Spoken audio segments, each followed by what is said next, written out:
White house के इशाइये के दौरान फायरिंग, ट्रंप, खातून अव्वल, नायब सदर और काबीना के अरकान महफूज, फायरिंग करने वाला गिरफ्तार, 5 राउंड फायर किए। फायरिंग के बाद तकरीब में भगदड़ मच गई। सीक्रेट सर्विस एहलकारों ने स्टेज पर चढ़कर ट्रंप को हिफाजती हिसार में लिया और हॉल से बाहर ले गए। कुछ लोग टेबल्स के नीचे छुप गए। हमलावर की शनाख्त 31 बरस के कोल थॉमसन एलन के नाम से हुई। कैलिफोर्निया का रिहायशी है। मुलजिम पार्ट टाइम टीचर और गेम डेवलपर के तौर पर काम कर रहा है।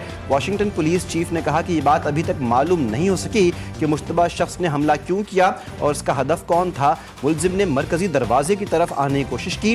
बॉल रूम के बाहर सीक्रेट सर्विस एहलकार पर फायरिंग की। एहलकार हिफाजती जैकेट की वजह से महफूज रहा। मुलजिम के पास कई हथियार थे।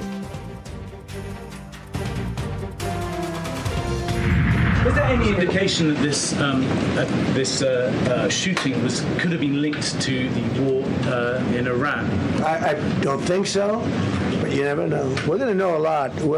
We have the best people in the world working on it, and this was an event dedicated to freedom of speech.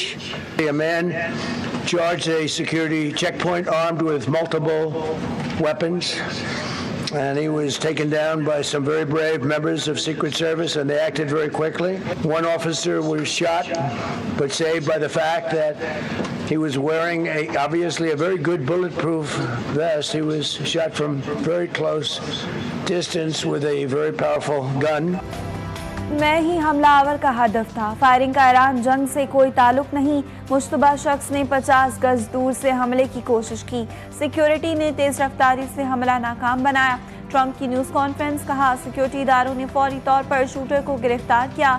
हमारे एक एहलकार को गोली लगी लेकिन बुलेट प्रूफ जैकेट की वजह से बच गया। ये पहला हमला नहीं, पहले भी इस तरह का वाकया पेश आया। मैं चाहता था आज तकरीब मनसूख ना हो और मैं खिताब करूं। सिक्योरिटी इदारों की दरख्वास्त पर तकरीब मनसूख करना पड़ी। 30 दिन में आज की तकरीब से भी ज़्यादा बड़ी तकरीब करेंगे। ट्रंप ने हमलावर को गोली मारने की वीडियो भी जारी कर दी। वीडियो में हमलावर को भाग कर आते और सीक्रेट सर्विस एहलकारों को मुलजिम पर फायरिंग करते देखा जा सकता है।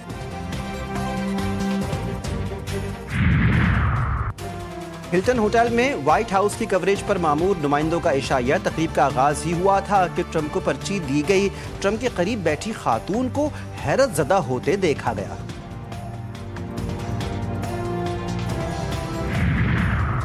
व्हाइट हाउस के इशाये में फायरिंग पर सवालात, क्या महज एक अलोन वुल्फ की कार्रवाई थी या एक निहायत मुनज़्ज़म और स्क्रिप्टेड मिशन? हमले के हक़ाइक़ ने दुनिया की सबसे बड़ी सिक्योरिटी एजेंसीज के दावों को मशकूक बना दिया। इसराइल में हमले से 12 घंटे पहले हमलावर की तलाश। व्हाइट हाउस की प्रेस सेक्रेटरी कैरोलिन लेविट की मुबैना पेशगोई। होटल के अंदर रजिस्टर्ड गेस्ट का असलहा असेंबल करना, क्या ये सब इत्तेफाक है या किसी गहरी साजिश के मोहरे? कई सवालात जवाब तलब।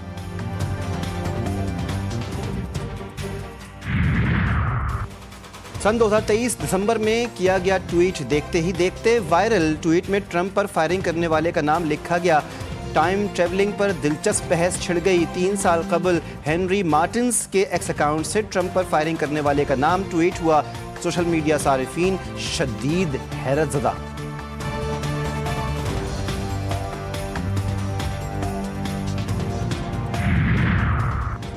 सदर जरदारी और वज़ीर आज़म का ट्रंप की मौजूदगी में फायरिंग पर इजहार अफसोस। सदर मुमलिकत ने डिनर में फायरिंग के वाक़े को दहशतगर्दी की घिनौनी किस्म करार दिया। वज़ीर आज़म शहबाज शरीफ ने एक्स पर जारी बयान में कहा, शाइये में फायरिंग के परेशान कुन वाक़े से गहरा सदमा हुआ। अमरीकी सदर और उनकी अहलिया के लिए नेक तमन्नाओं का इजहार।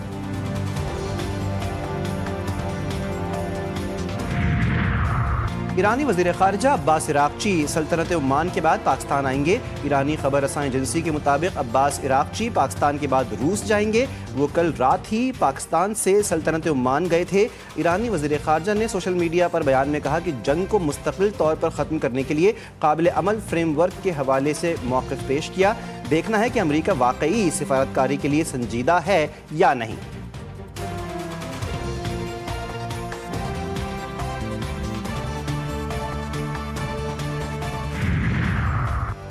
धमकियों और नाकाबंदी के दौरान जबरी मुज़ाकरात में शामिल नहीं होंगे। ईरानी सदर मसूद पेज़ेश्कियान ने वाज़ेह कर दिया।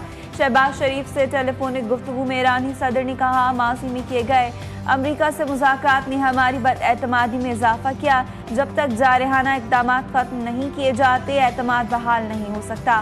मुज़ाकरात बहाल करने के लिए अमेरिका बहरी नाकाबंदी ख़त्म करे।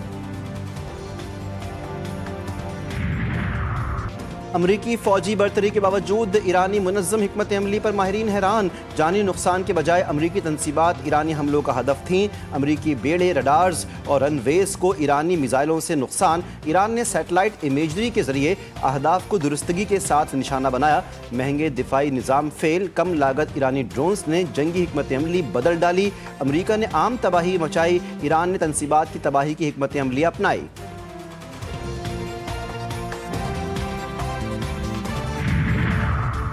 सदर जरदारी का 5 रोज़ा दौरा चीन। हनान के चांगशा में सानी हैवी इंडस्ट्री का दौरा। सानी ग्रुप के चेयरमैन की ब्रीफिंग। तामीराती शोबे में ज़ेर इस्तेमाल हैवी मशीनरी और मुतालिका आलात की पैदावारी सलाहियत पर ब्रीफिंग। कंपनी की माली और ऑपरेशनल कारकर्दगी के बारे में भी आगाह किया गया। सदर मुमलिकत को कंपनी की फ्लैगशिप फैक्ट्री का दौरा भी करवाया गया। सदर जरदारी की चीनी सूबाई क़यादत से मुलाकातें भी होंगी। सिंध हुकूमत और चीनी कंपनियों के दरमियान मुआहिदे मुतवक्किल।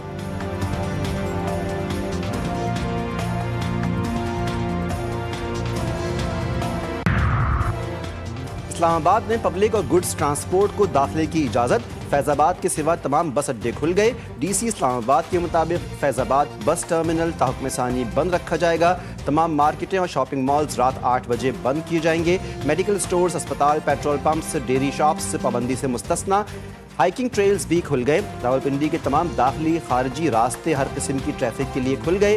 रावलपिंडी और इस्लामाबाद में मेट्रो और ग्रीन बस सर्विस भी बहाल।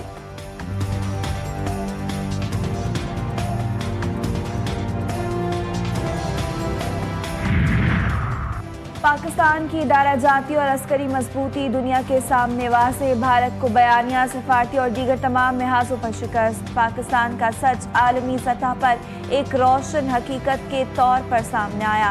भारत के बेबुनियाद इल्ज़ामात और मन घड़त बयानिए को आलमी सतह पर पजीराई न मिल सकी। वज़ीर इत्तेहाद अता तारर कहते हैं वज़ीर आज़म ने भारत को पहलगाम वाक़े की शफ़ाफ़ और गैर जांबदार तहकीकात की पेशकश की, जिसके बाद भारत सफारती लिहाज पर बैक फुट पर चला गया। आलमी हिमायत पाकिस्तान को मिली। भारत का तहकीकात की पेशकश का जवाब न देना उसके मौक़िफ़ पर सवाल या निशान है। Recent tragedy in Pahalgam is yet another example of this perpetual blame game which must come to a grinding halt. Pahalgam false flag. Bharat की इल्ज़ाम तराशी पर वज़ीर आज़म का तारीखी और दो टोक मौक़िफ़। पहलगाम फॉल्स फ्लैग के बाद पाकिस्तानी क़यादत ने भारत को खुले अल्फाज में खबरदार किया। शहबाज शरीफ ने कहा पहलगाम का वाक़या बेबुनियाद इल्ज़ाम तराशी की एक वाज़ेह मिसाल है। हमारी बहादुर मुसल्लह अफवाज मुल्क की खुद मुख्तारी और सालमियत के दिफा के लिए मुकम्मल तौर पर तैयार हैं। वज़ीर आज़म ने पहलगाम वाक़े पर भारत को गैर जानिबदाराना और शफ़ाफ इंक्वायरी की गैर मशरूत पेशकश भी की। पहलगाम फॉल्स फ्लैग ऑपरेशन में रॉ का मकरू किरदार बेनकाब। भारत ने सियासी अज़ाइम की तकमील और इंतहा पसंदी से तवज्जो हटाने के लिए फॉल्स फ्लैग ऑपरेशन का ड्रामा रचाया। भारतीय खुफिया एजेंसी रॉ की लीक शुदा दस्तावेज ने फॉल्स फ्लैग साजिश को बेनकाब कर दिया था। दस्तावेज में वाज़ेह हिदायत मौजूद थी कि ज़िला अनंतनाग में एक फॉल्स फ्लैग ऑपरेशन किया जाएगा। मुनज़्ज़म तौर पर मीडिया के जरिए बयानिया तरतीब दिया जाएगा कि गैर मुस्लिमों पर हमला कर दिया गया। भारतीय मीडिया की पाकिस्तान को मोर्द इल्ज़ाम ठहराने की गुमराहकुन मुहिम भी। पाकिस्तान अमन का ख्वाहां। भारत की पहलगाम फॉल्स फ्लैग की आड़ में पाकिस्तान के खिलाफ जारियत की कोशिश। वज़ीर ममलिकत मजहबी उमूर और बैनुल मज़ाहिब हम आहंगी खेल दास कोहिस्तानी की न्यूज़ कॉन्फ्रेंस। भारत में अक़लियती बिरादरी पर मज़ालिम के हवाले से कहा भारत में अक़लियतों के खिलाफ तशद्दुद कोई नया रुझान नहीं। पहलगाम वाक़े को अक़लियतों के खिलाफ क्रैकडाउन के लिए बहाने के तौर पर इस्तेमाल किया गया। वज़ीर अक़लियती उमूर पंजाब रमेश सिंह अरोड़ा ने कहा भारत का नाम निहाद सेकुलर चेहरा दुनिया के सामने बेनकाब हो गया है।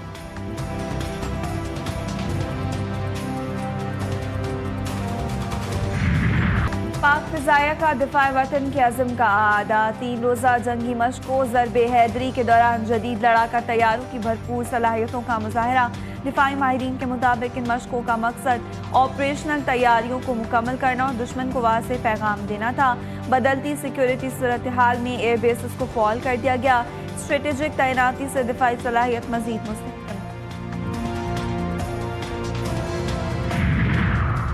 पंजाब भर में दफा 144 के निफाज में तौसी, सूबे भर में खुली फजा में ड्रोन उड़ाने पर मुकम्मल पाबंदी बरकरार। हॉल्स और मार्कीज के अंदर तकरीबात के दौरान छोटे ड्रोन्स के महदूद इस्तेमाल की इजाज़त। इंटेलिजेंस और कानून नाफिज करने वाले इदारे पाबंदी से मुस्तस्ना।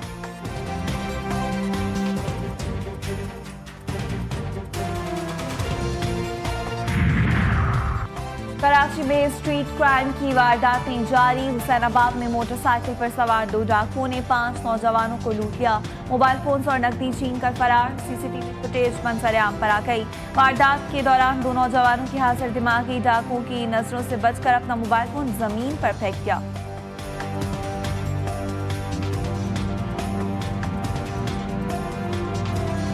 खुशियों का समा पल भर में सोग में बदल गया। कराची से अहले खाना के साथ पिकनिक के लिए जाने वाला नौजवान किंझर झील में डूबकर जाँ बहक। लाश मुकामी गोताखोरों ने निकाली। नौजवान की शनाख्त जैन के नाम से हुई। सुरजानी टाउन का रिहायशी था।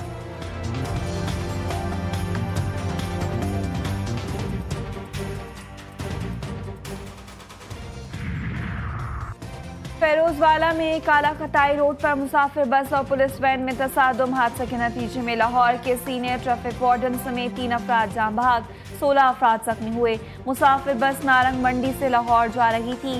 वैन को हादसा यू टर्न लेते हुए पेश आया। लाशों और जख्मियों को अस्पताल मुंतकिल कर दिया गया।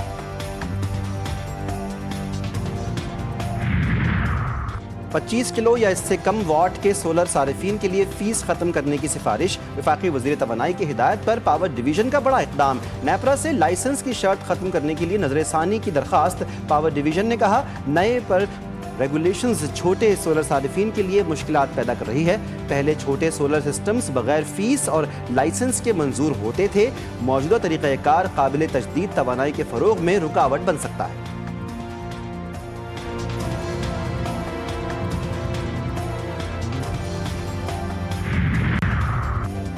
महकमा सेहत सिंध की गफलत। सिंध में मुतअद्दिदी अमराज पे काबू। HIV के बाद सिंध में खसरा की वबाई सूरत हाल। 40 बच्चे जाँ बहक। माहिरीन के मुताबिक खसरा एक इंतहाई मुतअद्दी वायरल बीमारी है जो मेजल्स वायरस से फैलती है। खसरा की अलामत में एकदम तेज बुखार और जिस्म में दर्द शामिल है। सर से बारीक सुर्ख दानों का पूरे जिस्म में फैलना शामिल है। कराची में गैस बहरान संगीन। बिजली की एलानिया और गैर एलानिया लोड शेडिंग जारी। गैस बंदिश से सारिफीन अजियत का शिकार। PIB colony, lines area, Lyari, PNT colony और नाजमाबाद समेत शहर के दीगर इलाकों में शहरियों के चूल्हे ठंडे पड़ गए। सारिफीन लकड़ियां जलाने और महंगे दामों सिलेंडर्स खरीदने पर मजबूर।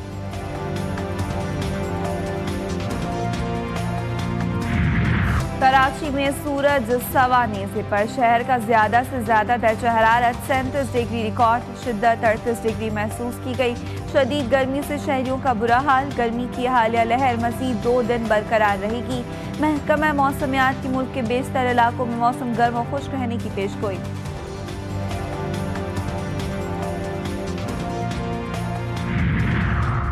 वज़ीर आला पंजाब का 50 एकड़ पर मुश्तमिल पंजाब फिल्म सिटी के क़याम का ऐलान। मरीम नवाज कहती हैं कि फिल्म सिटी मंसूबा मुल्क का पहला मुकम्मल end to end media production hub है।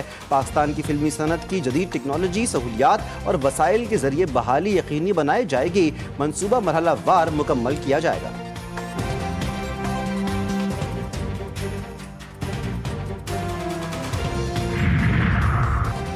पाकिस्तान सुपर लीग में आज 2 मैचेस स्केड्यूल। पहले मैच में हैदराबाद किंग्समैन का रावलपिंडीज को जीत के लिए 245 रन का हदफ। कराची के नेशनल स्टेडियम में रावलपिंडीज के हदफ के ताक़ुब में बल्लेबाजी जारी। हैदराबाद किंग्समैन ने मुकर्ररा 20 ओवर्स में 6 विकेटों के नुकसान पर 244 रन बनाए। दूसरा मैच इस्लामाबाद यूनाइटेड और मुल्तान सुल्तान्स के दरमियान खेला जाएगा। PSL फाइनल के टिकटों की ऑनलाइन फरोख्त का कल से आगाज। PCB के मुताबिक 28 अप्रैल से फिजिकल टिकट्स मुकर्रर करदा कोरियर सेंटर्स पर दस्तयाब होंगे। जनरल एनक्लोजर 1500 रुपये, फर्स्ट क्लास का टिकट 2000 रुपये मुकर्रर, premium 4000, VIP 6000, VIP for and का टिकट 8000 रुपये में दस्तयाब होगा। इख्तामी तकरीब भी होगी।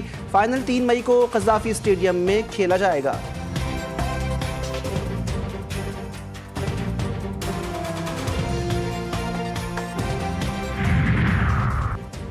जिम्बाब्वे के खिलाफ वनडे सीरीज के लिए 15 रुकनी कौमी स्क्वाड का ऐलान। क़यादत फातिमा सना करेंगी। आलिया रियाज, मुनीबा अली, नशरा सिंधु और दीगर खिलाड़ी शामिल। मोमिना रियासत पहली बार कौमी स्क्वाड का हिस्सा।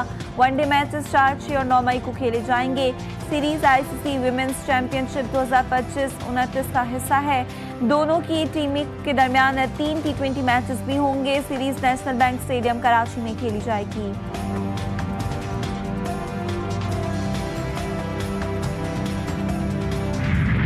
और 40वीं लंदन मैराथन में तवील फासले की दौड़ में नई तारीख रकम। 2 खिलाड़ियों ने तारीख में पहली मर्तबा 2 घंटे से कम वक्त में ऑफिशियल मैराथन मुकम्मल की। कीनिया के सेबेस्टियन सावे ने 1 घंटे 59 मिनट 30 सेकंड्स के साथ वर्ल्ड रिकॉर्ड कायम किया।